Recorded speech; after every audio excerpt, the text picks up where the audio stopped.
Kog'Maw, we saw Jinx in the LPL last night. We've seen everything from Twitch to Lucian to Sivir. There's a lot of options, and very excited to see how it plays out. We're not living in the world of Jhin and Varus all day, every day anymore. Nope. So we are into picks and bans to kick this one off. Ladies and gentlemen, Team Liquid going to be banning Shen and Malzahar away to start off with. Graves taken off the table by TSM. And generally speaking, there's a lot of flexibility in pick ban now. We've even moved more away from the second round bans as Lucian gets taken away from Double Lift. That was... It goes back to the video. My pocket pick is Lucian. They're like, no. They watched it. Keep your pockets to yourself. There you go. But, I mean, generally speaking, even if people don't match picks, they don't always attack just one position and try to ban that out, because so many players are developing a big enough champion pool that it's more about banning out counter matchups or attacking perhaps one specific player, not necessarily a position. At least that has been what it has been trending towards in 7.5, in 7.4. Well, TSM is definitely attracting some aggro onto their top laner in the banning phase at the start. Rumble and Shen both going to be removed. One thing I would point out is Camille's still up. Haunter has been playing it a lot, but it is TL's first pick, and Lorlo has shown that he will play this pick as well. So Camille is going to be taken off the table. I think that's a smart ban from TSM, given that Lorlo would play this, and it's very unlikely Haunter would get to see it in the second round. Well, TSM recognizing that, getting rid of it, but that means they leave Lulu up, and she has been on such a surge of popularity lately. Yeah, Lulu has been absolutely massive. I just think that it works extremely well. It has relatively, does fine in lane, and has so much utility throughout the course of the game that you can run a lot of these support the AD carry type compositions, which is exactly the kind of thing that I think Doublelift is going to want to play. Yeah, they want to make sure that they enable Doublelift as much as they can this game. Lulu's a fantastic champion for that. TSM now going to be locking in Haunter as the first pick and Rengar as the, not Haunter as the first pick. Haunter locking in the Nautilus. There we go. And Rengar locked in for Sven. Yeah, so some pretty powerful jungle picks, and Kha'Zix's still available here for Reignover. He can obviously go back towards some of the more tanky, supportive type junglers that he likes to play as well. But I don't think there's any big rush for them to pick out the jungle, because Reignover, he has a lot of options, and I wouldn't be surprised to see something like an early AD carry for Doublelift. I think if you can secure yourself a very strong lane, perhaps Caitlyn, Lulu, or something along those lines that's going to match up well, it could be pretty powerful. Zilean would be interesting as far as running that sort of protect the AD type composition, but picking Zilean this early would be very surprising, simply because it's not like it's going to get picked away. It's not going to get banned, so it wouldn't really make a lot of sense. Yeah, Zilean always a little bit questionable that early, but now they're going back towards the Ezreal. That's going to be locked in for Doublelift, as well as the Gragas also picked up in this round. Yeah, so as expected, grabbing the AD carry here early on for Doublelift, and we're not going to have parity in the picks. Obviously, the Gragas can be flexed to top lane, so that can be top or jungle. But either way, we have support and AD carry for Team Liquid. So TSM is going to have a divergence here. They have to decide which role they think is the most attackable, pick that up now, and then try to target their opponents in the next round. And they're saying that they're confident with this Karma pick that Turtle can play whatever is left up. Okay, that means that they are going to leave that AD carry position vulnerable going into the second part of the banning phase. Cassiopeia going to be the first one removed from the table by TSM. And I think they're right. There's no real reason that you have to grab a specific AD carry here, because there's still so many up on the table. I think, for Doublelift, they're trying to play a more lane dominant style, whereas Turtle, the style that they have played with TSM has never been super lane focused. It's been more about going even in lane, getting through lane, and then performing in team fights, because TSM has always been more about the solo laners, been more about Haunter, Bjergsen, and that kind of jungle trio. Well, they are going to attack the AD carry position from the side of Team Liquid, just like we're expecting. Caitlyn, the first ban from these guys here in Phase 2. TSM's got one more to go, and it looks like they're going to take Orianna off the table. So double mid lane bans from TSM. Liquid now deciding what they want to do for their final one. I do like the takeaway of Orianna, not only because it's a pretty safe blind pick, and you're going to have the last pick for Bjergsen very likely in this draft, but also because Orianna plus Lulu plus a strong AD carry is extremely powerful. One of the ways that Team Liquid could potentially win is from Doublelift taking over, and taking away that pick means he's going to have less safety and less ability to carry, even if he does have a good laning phase. TSM now thinking about that Ashe as we get into the last couple of picks this game, enabling different initiation opportunities, the arrows from across the map. Sometimes you can just get those crazy ones that set up some kind of an awesome play. And it looks like that is the choice for Wild Turtle this game. And Ashe does work very well with the composition they've drafted so far. You have Rengar, you have Nautilus, you have Ashe. There's so much pick potential there. You hit an arrow, you can follow that up with CC very easily, or vice versa. The Karma synergizes well with the frontliners as far as giving that Rengar speed ups for the ultimate and shooting the Nautilus in there too. So I think this is a pretty intelligent, very standard draft so far. This is going to mean we're going to see Gragas flex the top lane unless something super crazy is coming up from Lorlo. Yeah. Olaf top has been played a little bit here and there. It's extremely powerful early, but I'm certainly not expecting it to be the case this game. I do think we're going to see that top lane. Talia, wow. Talia locked in for Piglet. This is going to be a fun one, Azael. We get to see the Gragas flex top. We get to see the Talia pick. Team Liquid has decided that they're just going to go ahead and go a little bit crazy here in week number 9. This is pretty exciting because Bjergsen has the opportunity to go for something aggressive like an assassin. Talia traditionally has struggled against a lot of assassins, and we are going to see the Ahri coming in. Certainly some outplay potential here for Bjergsen. You can dodge a lot of the skill shots here from Talia, and if you can get up in her face, she can really struggle. Yeah, Talia, like everybody's seen the YouTube videos where she one-shots people with the seismic shove and things like that, but the problem is, you walk out of that, she's very vulnerable. And Ahri, with 3 separate dashes, she's got some ways to walk around it. That said, if you're dashing over that work ground, you are going to proc that, and you are going to take damage from that, so you will be having to be careful. Teams are finalized and locked in here for game 1. 2 very tanky AP-style top laners. So probably going to see some Spectres, Cal, slap each other and do no damage type of action up there. But 2 different junglers, 2 different philosophies in the jungle between an Olaf and a Rengar too. Olaf, very adept at farming quickly, controlling zones, a strong duelist. Rengar, once he hits level 6, it's all about making those ganks work. Yeah, and I think really when you look at the composition here from TSM, so much of it is reliant on getting picks. I think that in a lot of the straight up kind of organized 5v5 type team fights, it can be tougher for a team like TSM is running to actually find success against a double frontline composition. Because if you go frontline versus frontline, the Ahri is going to have less success. The Rengar is going to have less success. So they need to find the right picks, look for good positioning, look for flanks, and see if they can kind of get it through that. Right, and they've got the Ashe arrow to try to help them set those kinds of things up. I mean, both AD carries have a global ultimate. The problem is Double Lift doesn't actually provide any sort of CC, so you're not really going to be starting anything off with that one, but we can't forget the supports in this conversation either. A lot of shielding, a lot of speed, a lot of utility coming out from both supports this game. They certainly are, and I don't think that either lane is really like particularly lane dominant. Ashe is known for having a pretty strong laning phase, and I do favor Karma over the Lulu as far as the actual laning power. But that said, if you can hit Qs on Ezreal, if you hit enough of those, you always have a chance. And it's actually looking like TL is trying to set up something a little bit cheesy here. They've moved Talia down to the bot side, and they are going to do a bush camp. We'll see how long Piglet wants to wait around, but there's a low cost to this, right? Right. You send your mid laner down, you wait in the bush, you see if anyone face checks, and then if no one comes, he bases, he goes mid. You just go back, there's not really any kind of a problem, but you were setting up the cheese just in case. Meanwhile, Rainover and Lorlo pinging into the enemy jungle, just moving up a little bit here to keep an eye on Svenskeren.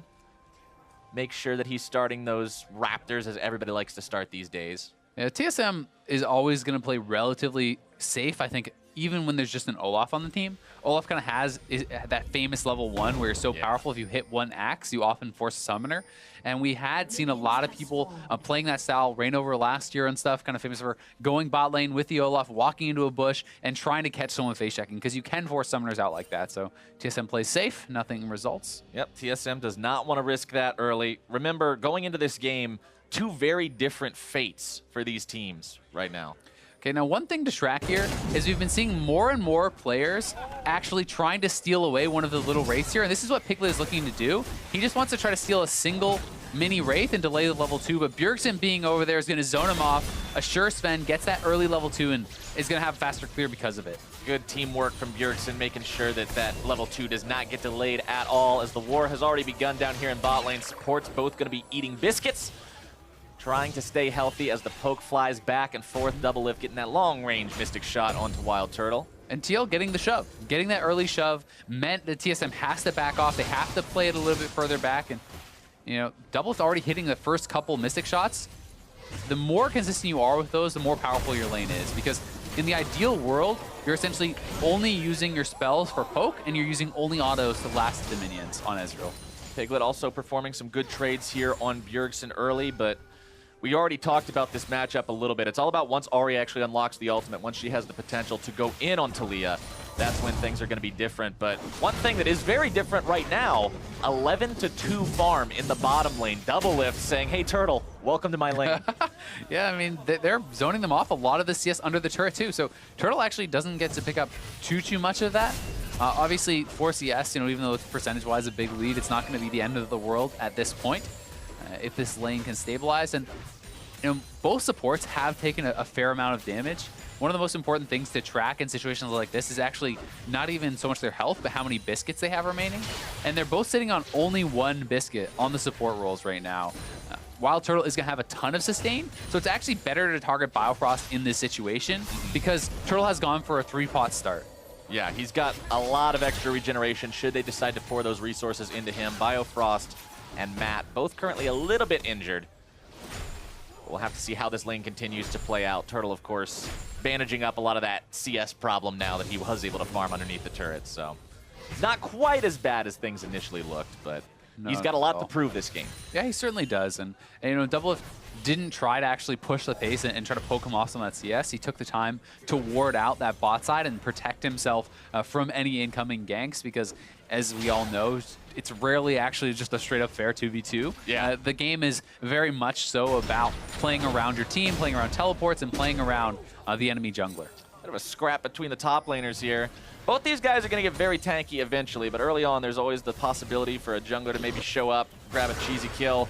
But Rainover is actually going to be showing up mid lane. The seismic shove doesn't find its mark, so Bjergsen can kind of just casually walk away. Yeah, I mean, and that's Ghost expended for Rainover. Usually what you're trying to do is trade out that Ghost for Flash because that is a longer summoner, but Rainover now kind of caught on the wrong side of things. We'll see if he can win this fight. All right, here we go. 1v1. Rengar versus Olaf. Flash going to be used. Scaring right back into the fight. First blood cuts him down. Rainover grabbing that kill. Piglet now looking to find the damage onto Bjergsen. Not going to get it today, but it's 1-0 Team Liquid. Yeah, great start there for Rainover. Picks up a pretty easy kill, and when you hit all your axes, especially those short range ones, you can constantly pick back up the axe, throw out those undertows, and Rainover very strong in these early stages. If Olaf gets going, he can take over a game, especially now that Bjergsen is down his flash too. That's going to be a great gank opportunity. You just can't try to flex your muscles against Olaf like that. Yeah. This is the flex He's king buff, in the early game. Yeah, the dude's jacked. Like, let's go. Yeah, you know, this guy's a frat bro. You know, he's been pumping iron, he's drinking beers, but yeah, dude. You just pick up the undertow over and over. Something that's actually key here from Rainover is that the first two axes, he doesn't actually throw max range. If you throw the max range axe, then you have to run further to pick it up. You can actually throw it the minimum distance required to hit your opponent. And in any duel, that's what you're trying to do. You're trying to shortchange it so you can instantly throw it, pick it right back up, and continuously throw it. So well played there from Rainover. Back in the old days of Olaf where he could actually just throw it at his feet and have it spawn right on top of him. Anybody who played back then remembers the fun of trying to duel that Olaf. And this is like a pretty aggressive set of masteries from Rainover. He is actually running Fervor of Battle, so he is going to have some more offensive power. This is not like a Grasp or a Bond of Stone. We've even seen Storm Raiders. Ever since some of the masteries got changed around for junglers, we've seen a plethora of different choices on Olaf, and this is about as aggressive as you can get. Speaking of aggressive, Biofrost is smacking Matt around a little bit down here. Fan vote right now, 73% of the fans with their TSM chance believing the team has got what it takes to walk away with the win. So is Rainover, though. There's going to be a fight. Junglers going to be showing up. 3 versus 3. Here we go. Matt's going to be killed instantly. Right back into the fight. Rainover's looking to go deeper, deeper, deeper. Still, there comes that swing, and he's got the damage. Biofrost going to take it down. Scaring is number 3. A double kill for Doublelift. That is so big. Already up in the farm. TL off to a great start here against TSM. It's got to feel good for Doublelift. He's in a position where he can carry. 27% of the fans think Liquid can win, and they're like, you know what? 27's fine. We're going to do it anyway. 4-1 start. 2,000 gold lead. Now Haunter and Bjergsen trying to make the moves onto Piglet. Going to be juggled around and bopped down. Bjergsen grabbing the kill. That is the TSM classic. Haunter so good at making these early roams to mid lane. Gets down there. No chance for Piglet to escape without summoners. They set that up very, very well, and now Haunter just trying to get zoned off, basically, some of the CS, allow himself to deny that away. But Svenskeren is going to be close to level 6, and Lorlo needs to be careful that he's not biting off more than he can chew. Yeah, Lorlo's getting into this fight with Haunter, and I mean, it's a good 1v1, but it's not going to stay 1v1 for long. Svenskeren shows up and Lorlo gets out, but that was a little risky. Yeah, it certainly can be. And here is the fight once more, and so much of this is down to the fact that the Olaf is very, very strong. Matt is going to go down pretty early, but it doesn't really matter. He's already got his full spell combo off, and the level 6, having that ultimate, so huge for Reignover, allowing him to get in there and get that kill. If he was not level 6, if First Blood had gone the other way, this is a lost fight for TL, so this is really showing how big of a difference that made. They were really playing around their power windows. They did what needed to be done, and they knew that they could pull it off. That's the confidence that you got to have if you want to make those kind of plays. And that's always been what people talk about with Reignover, is that he's such a smart jungler. He's in the right place at the right time, and right there, he knows that there's an opportunity for a counter gank or perhaps pulling off his own gank, and he goes for it, and he's able to make it work. I mean, he's 2-0-2. His Righteous Glory is done 8.5 minutes into the game, Azael. He's got this insane movement speed burst now. If he's coming at you, you better run all the way away. And that is actually so hard for a champion like Ashe to deal with in the early game, because Ashe just doesn't have any sort of move buff. Oh, here he goes again. Reignover trying to make the plays. Look at the damage, the undertows. There's no way away. Reignover with a killing spree. Yeah, Ashe actually can't do anything until you get later in the game and you get some more stats or you have your summoners up. But Svenskeren trying to make it happen around mid lane. A lot of focus here on Piglet. Already a really tough matchup for him against Bjergsen, and now he's getting the brunt of the aggression from TSM. You can see Haunter moving down towards mid again, too.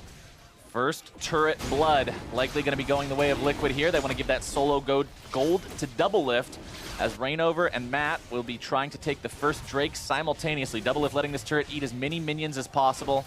There's the last auto attack. There's turret first blood. There's the Earth Drake. Everything is showing up Team Liquid right now. And if we actually check in on the gold between Ezreal and the Ashe at this point, with the early kills, the solo gold on that first turret, he's going to be comically far ahead. Like almost 2,000 gold ahead for an individual lead 9 minutes into the game is disgusting. That's not what you want if you're TSM. Especially when Ezreal is one of those champions that has the ability to like almost 1v9. You're so mobile, you can be extremely aggressive when you are far ahead and have the protection of someone like a Lulu plus a beefy front line. He's a montage champ. You can create some really cool looking montages if you're a fed Ezreal. There you go. And right now, Double Lift with a nearly 2,000 gold lead, up almost 20 CS.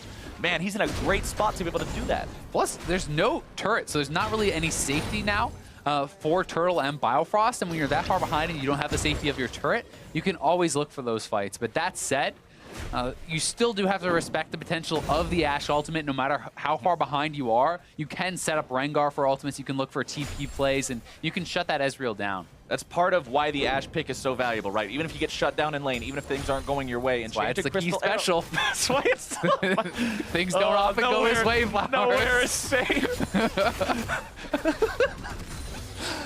Well, we'll have to see if Wild Turtle can dial it in, if he can actually contribute to this game being as far behind as he is. He's got his work cut out for him. BF Sword and Longsword versus the Mana Moon and the Sheen. Like, sometimes Ezreal starts off a little bit slow. You got to get the tier, you got to get the Sheen. You're not exactly building a lot of damage early on, but when you're this far ahead, it's not really a problem. Yeah, I mean, he got the double kill when he was sitting on Tier Cult. And Tier Cull is the super ideal early game kind of greedy type buy that you can pull off. And if you can have success when you're on those items, it sets you up extremely well for the later stages in the game because you're going to have that gold injection. And once again, this triumvirate of the TSM top side looking to make a play. Lorlo could be a bit tough to dive, but they are going to try to pull it off. Lorlo getting himself away. Meanwhile, Reignover Righteous Glory, and it is going to be a righteous dive. There TP comes coming the in from Wild Haunter, Rogue. though. TP going to be used. Haunter trying to show up, cancels it now. Liquid not finding their kill, but now they've got 3 men onto the bottom lane, tier 2. Turtle's very low. Got to be careful about trying to defend this one. Double Lift, Matt, and Reignover pouring a lot of damage into this. Biofrost and Turtle going to be jumped on. See you later. Double Lift grabbing a killing spree. No way Biofrost can save him there. Team Liquid punishes TSM. But now, are they going to have the favor returned? Haunter still trying to fight Lorlo there on the top side. Sven going to grab the kill onto Matt. Piglet trying to show up in time to grab some kind of a clean-up kill. It's going to be low health bars on TSM, but deleted players on the side of Liquid. Rainover and Matt both in the ground. Yeah, and so critical. Haunter stopping Lorlo's TP from top lane there allows TSM to go aggressive, clean up some of those kills, but it's easy pickings on Wild Turtle right now for Rainover. Rainover has been taking over this game. As I said, if you don't have your flash, you cannot live against that Olaf at this point in the game. He flashes the initial Righteous Glory, then they just dive in on him and take him out. Piglet flashing forward aggressively, looking for the kill onto Bjergsen. Bjergsen with no ulti, no flash, and Piglet can actually land these abilities. Yeah. Nope, not enough mana. Can't chase it down. Both of Piglet's flashes, there's been almost no way he was actually going to get the kill. And, you know, the previous one in mid lane, Bjergsen was behind minions, so the threaded volley was never going to work. This time, Bjergsen was already far enough away, and wasting that flash means he's just going to be targeted even more. But this is the play again. The flash onto Ashe was already forced, and that's why they can go for this, because Rainover already forced that summoner cooldown. And then up on top side, they want to fight this. So Lorlo backs off, looks for the TP, but you're right in front of a Nautilus. You need to walk out of vision. You need to do something to actually try to get that off more. Because if the Gragas had come in here, Haunter had no TP, and this could have been a slaughter for TL. That could have been, you know, nail in the coffin. But TSM getting those kills back. Bjergsen very strong, and we all know that he has the ability to take over games. Yeah, right now you've got a 3-0 and 2 Ezreal, but you've also got a 2-0 and 1 Ahri that's going to be gunning for him. They've got to keep Doublelift safe. And they do have setup for the Ahri, right? Haunter comes in, presses his ultimate. That's a point-and-click stun. You hit the stun, you charm out of that, and it's tough to live through that kind of conduct. Very much so, especially when either of those champions can also be hasted up by the Karma. There's a lot of tools that TSM has at their disposal to try to shut down Doublelift, but if there's anybody who can make some kind of a 1v5 miracle happen by outplaying his opponents, Doublelift's one of the guys on the list. I certainly can, and he's up a couple, he was up 2 levels, he's up about a level and a half now, and they're going to try to look to force around mid lane, try to take some turrets, try to extend their advantage into the other lanes. We'll see what they can actually get from this, because Ahri actually has quite good wave clear. And they're not even going to really attempt it. I don't know if they're trying to set up for Rift Herald or look for topside, but for now they're just going to get some vision and see if they can be able to move back and forth between lanes and create some sort of advantage there. They want to keep snowballing this as much as possible, especially with their Olaf going for the Righteous Glory build. We see a lot of different approaches to Olaf sometimes, and Righteous Glory is the win early, win mid type item, but it doesn't give a lot of resist. It's not a true tank item. So if Team Liquid's not able to really press this advantage, Rainover's going to find himself a little bit squishier than he'd like. Certainly could, and they're looking for Doublelift. Ultimate's up for both the Rengar and Nautilus. I don't think there's any way he gets out of this. Matt trying to close the distance. Wild Growth's going to be popped, but Doublelift is shot down. Spinskara now escaping from Rainover, almost able to find the damage 1-for-1. Piglet, threaded volley goes the wrong way, and he's going to be going down. It's 2 for 2. Bloody fight there. TL, they do get the kill onto Doublelift, but they trade a couple back. Still looking pretty strong. Dragon is about to spawn, and TSM could run straight down there for it, but they don't have their jungler. 1,000 gold is all that separates these teams as they are. TSM, they were behind early, but they've closed that gold gap down. Liquid has not been able to make more of those run away with it types of plays, and this game could go either way. There's your gold difference at 15 for both of these 80 carry players. Doublelift averaging -400, Wild Turtle averaging -21. But Doublelift is definitely not -400 today. No, not even close. He's doing very well. And it tends to happen. They usually are down on gold when your team never wins, which can be a little bit tough. That's a hard life. Yeah, it is a little bit of a hard life. You know, one of the concerns here for TL, though, is so much of their power is actually on this Olaf right now. And Olaf, while I think he's exceptionally strong because he has very high base damage and, you know, he can build very tanky and he can run over people in the early game, if the game does not extend, it does not blow wide open, you start to be less and less effective. It's harder to actually use this gold to be really, really powerful. Team Liquid are in a spot where they are still capable of making active decisions, where they're still capable of deciding the pace and momentum of this game, but they got to be careful. Here's a replay of what happened top. And there's almost no outplaying this when you have the Nautilus ultimate to come in. Doublelift does make the smart move, going towards Matt. He actually didn't use his heal there, which I certainly think is a mistake because he was closer than I thought he would be. He may have just thought his fate was sealed and didn't want to press it, but I think it's worth using the heal there because if you can survive and turn that around, it would have been pretty big. Would have been absolutely massive. But sadly for him, he does find his first death of the game. Still working on those Trinity Force components too, so that's going to be a nice power spike once he does find it. Lorlo and Hanser into that top lane wet noodle fight that we all love so much between those big super tanks. Svenskeren and Bjergsen moving their way through the river. Remember, Mountain Drake is live. One so far under Team Liquid's belt. They'd like to get a second one because that does enable a lot of different possibilities for those objectives as the game goes on. And the question becomes, do they have the confidence to actually fight for this? Because it's being started up. There's no TP on Lorlo, so I think they essentially just have to give it up. Trying to go for anything other than a steal would just be insanely risky, but even that I think would be pretty silly. True Shot Barrage not even going to be fired off. They just decided to yield this one to TSM. We're going to be 1-1 in terms of Earth Drake count so far. Next one's going to be Ocean, so no more objective control power coming up, at least for now. Doublelift continuing to farm in the bottom side, maintaining that same lead that he's had over Turtle in terms of the farm this entire game. Yep, and he is doing well with that. I think the Trinity Force power spike is a good call out from you because I do feel like that is going to be the strongest that he is relative to his opponents probably this game. When he first completes the Trinity Force and he gets that conversion into the Muramana, which he's relatively close to doing, he's 640, he's 100 or so more stacks, so when he first hits that, he's going to be so powerful, and he should hit that around the 20-minute mark or so. And they really can look to try to go for some fights because I don't think it really gets better than that for TL and for Doublelift. Yeah, Wild Turtle's still kind of fumbling around with just the pieces, the components as well. Not going to be nearly as much of a threat in these fights as Doublelift will. So they want to find some kind of a fight if they can in that window. But exactly, it's kind of hard. TSM's playing it safe. It can be really tough. But, you know, Rainover is sitting on a couple items, and I think Gragas has high effectiveness early on. So a lot of their champions, I think, are already pretty well online. And it would be good for them if they can get something done, because if Doublelift is the only true threat, there's enough single target lockdown from TSM to always kind of try to push towards him. That said, you still do have to get through the front line of TL.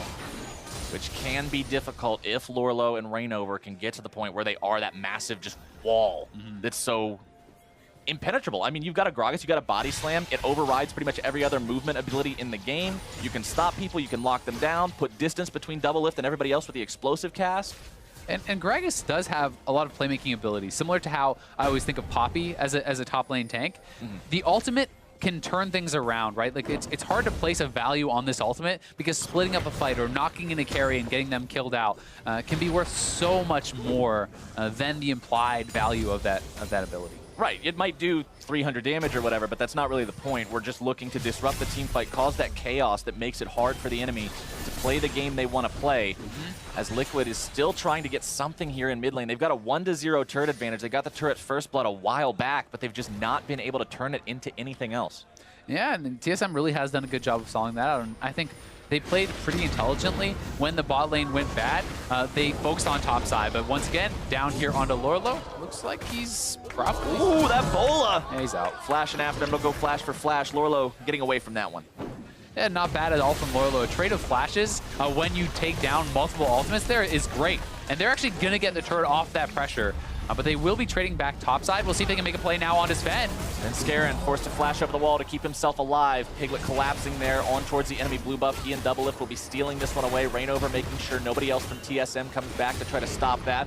Piglet grabbing the blue for himself. Bjergsen shoving up top lane all the way into the tier 2 and then deciding to fall back. Not really anything else you can get as a lone Ahri when Lorlo's heading back. But having Bjergsen in a side lane, I think, makes quite a bit of sense at this point because he has a couple levels up on his opponent. It's not like Piglet can really match him in an isolated 1v1. Keep getting him the solo experience. Don't have him sharing with Ashe. You move Turtle to mid lane so he can safely farm up and kind of recover some of that loss that he had from the early game. Because Bjergsen can handle the side lane, and Turtle just can't. I mean, look at the comparison between the two. 40 CS difference, 0-2-0 versus 2-0-2. Bjergsen is up over 1,500 gold. That's really just not a situation that Piglet can have anything to do with and get himself out of in any sort of decent shape. So he's got to find some sort of success wherever he can, get back into the game, do whatever he can to farm up, close that distance, because Bjergsen is significantly ahead. Yeah, it was a little bit surprising for me to see Piglet bust out the Taliyah, because I think this is a champion that has an extremely difficult curve of mastery, because there's so much to the champion. It's very skill shot oriented, has these kind of unique ways with the threaded volley and the work ground and all these different mechanics, and even just using the ultimate properly can be tough. Even some of our best mid laners in North America took quite some time before they actually could perform on this champion when it was meta. Bjergsen clearing out some control wards around the Baron pit here. 22 minutes into the game. Any sort of big team fight, any sort of a wash in one of these big encounters could lead to a Baron take by either side. So both got to keep that in mind as we continue further and further into the mid game. Still only 1,500 gold separating these two teams. Liquid fighting hard to make sure they don't end up in relegations right now. And you can see Liquid is spending a lot of time grouped up right now. They are moving around as a squad, trying to look for any opportunity. But TSM is playing it very patiently. They're confident, I think rightfully so, in the fact that their macro game, their shot calling should be more cohesive. It should be better rounded out. And that's kind of what you would expect when you're having the #1 team go up against a team that's fighting to get away from relegation. Yep. They've got those intangibles. They've got the shot calling. They aren't just mechanically talented players. They work well as a unit. Exactly, and when you look traditionally at how top teams lose to lower ranked teams, they get into a bloodbath and they fall behind. And if you look at like TSM, their only loss last year against P1, for example, where Nori had his insane Rengar game, right? And they just opted into fights and they lost them and they fell behind and the other team was able to snowball. So they're not doing that this time around. When good teams underestimate their opponents and just decide to go full Fiesta, and it's like, wait a second, these guys were born in Fiesta. We're just kind of hanging out here. This is not our territory, but TSM not going to be falling prey to that today. Ooh, double it with the 1v1. Saying you're an assassin, baby. Bjergsen going to be 1v1, and double lift from the brush. A roll swap. It's the 80 carry popping the mid laner. All right, I'll give you that one, double lift. That was pretty high. That was smooth. That takes some balls, opting into the 1v1 against the level 14 Ahri, and they're going to start a Baron with this. They can turn. Remember, they have the Righteous Glory. It's actually on cooldown, but they can still engage very heavily and look for a fight if TSM comes in. TSM is going in right now. Matt going to be taking very low. Wild Growth onto himself. Piglet going to be forced double to flash back. Hunter grabbing the kill onto the Lulu. Reignover forced to retreat. Double lift looking to go right back into the fight. Grabbing a kill onto Wild Turtle. More damage going to be coming out. GL's got this. Lock him down. TSM, full retreat. Team Liquid, full victory. Double kill for double lift. I think they can get Hanser too. They're chasing for the kills. They could have turned for the Baron, actually trying to clean everyone up. The late ace for Team Liquid. Bjergsen responds in time. Respawns, I should say. Bjergsen is actually going to look for a pick here. We'll see if he can stop them. All he finds is Lorlo. He's going to interrupt the backs, but he will not avenge any of his fallen teammates. A phenomenal fight for Team Liquid. Yeah, really big fight for TL, especially with so many of those kills going over to double lift. That said, TSM at least did stop the Baron, so disaster somewhat averted there. But once again, here is the 1v1, double lift, not spotted, hits every skill shot there.